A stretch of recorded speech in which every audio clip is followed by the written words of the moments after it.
Alright, today I'm going over rebuilding a rear brake caliper on my E30. This is one of the ones I pulled off. This is the driver's rear side.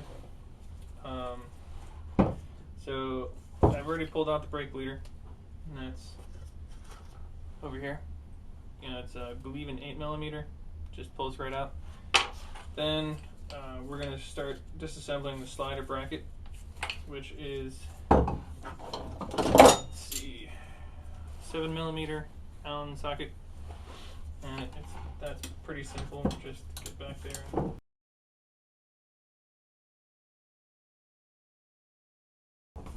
Alright, so once that slider's out, all this should just kind of pull apart.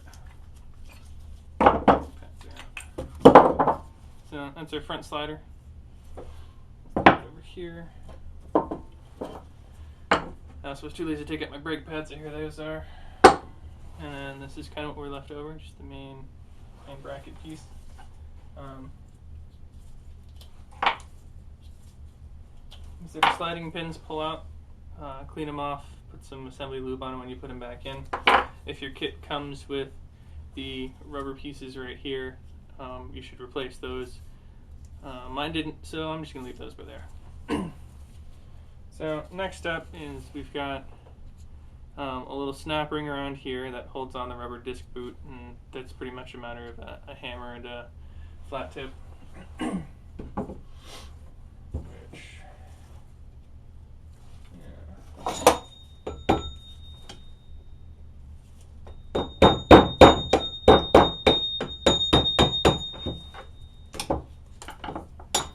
There's that little ring.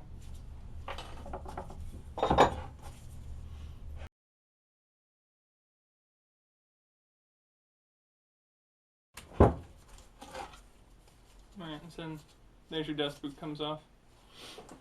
Now, all I have to do now is get the little piston out of the hole. But if you have an air compressor or something, you can hook up your old rubber brake lines, shoot some air through there. Or I guess you can, if you already had it on the car, I guess you could have pressed out the piston. So, see about getting that out. Alright, so I've pulled it out, and this is what the back of my little piston looks like. It's pretty gummed up with crap.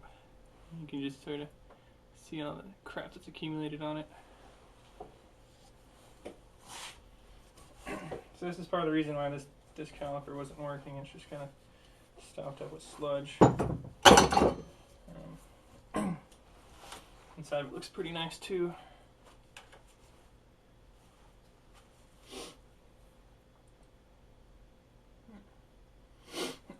So the next step is a little ring right inside here that we're going to pull out with just a screwdriver.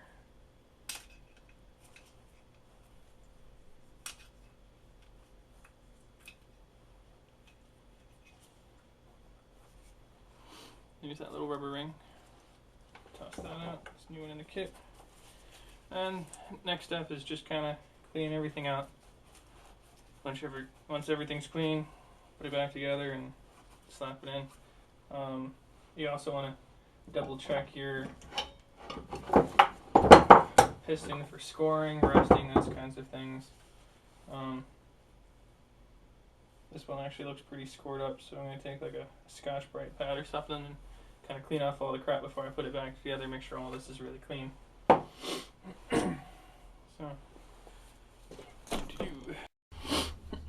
Also, while I'm cleaning all this stuff up, I'd like to make a note that I found out that my bleeder screw hole was completely blocked, and that's why I couldn't bleed it at all. And for good measure, I took like a pipe cleaner and cleaned out the brake feed hole too.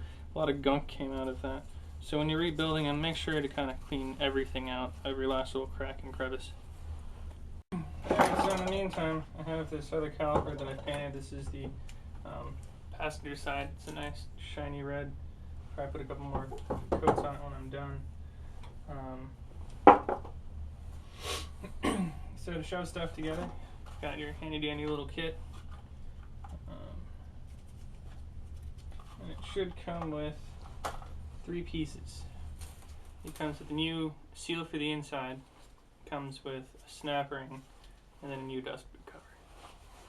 So first things first, we're going to flip it over. And we're going to shove the ring in. I've seen some people use some kind of sealant for this, but I don't think it's necessary. It should just be like any old gasket. That seems about right. I'm going to take the piston that came out of it, which in a sense cleaned up to nice clean smoothiness, and take a little bit of assembly lube. Not a huge amount of assembly lube, just enough to kind of get it started and get it on there so I can get it in easier.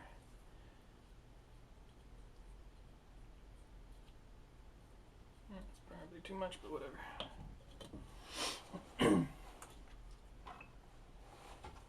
Well, I guess it wouldn't hurt to put this thing on already.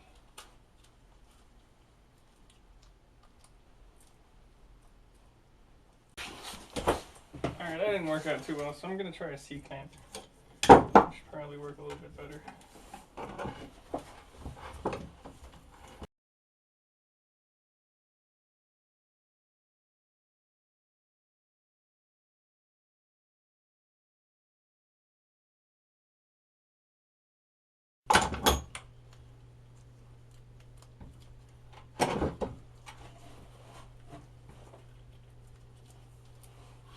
Alright, so now we got the piston in, I'm going to wrap the rest of this around the brass fitting.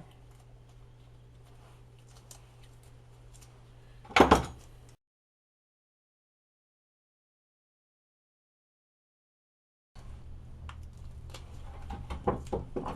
and the last step is to shove the snapping around it.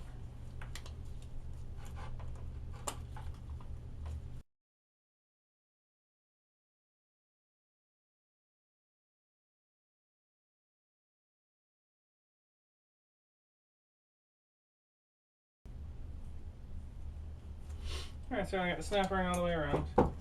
Toss those out. Cleaned up the sliders. I'm going to put some assembly lube on these.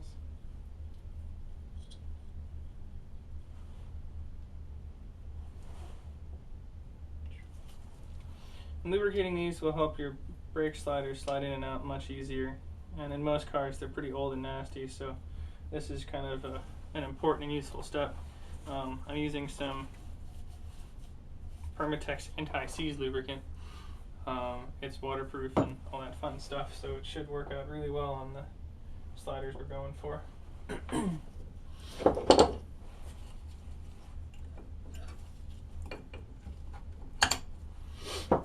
Of course, I didn't bother to paint the slider, but that's okay.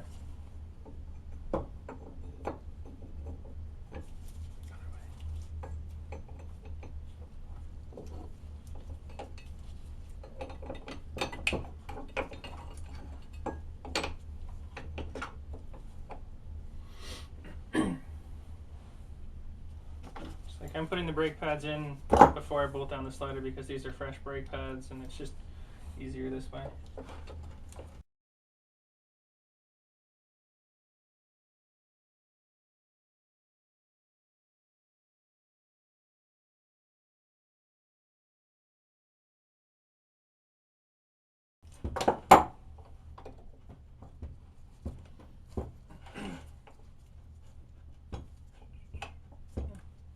Alright, there you go. It's a rebuilt caliper. Just shove back in your bleeder screw and you're good to go.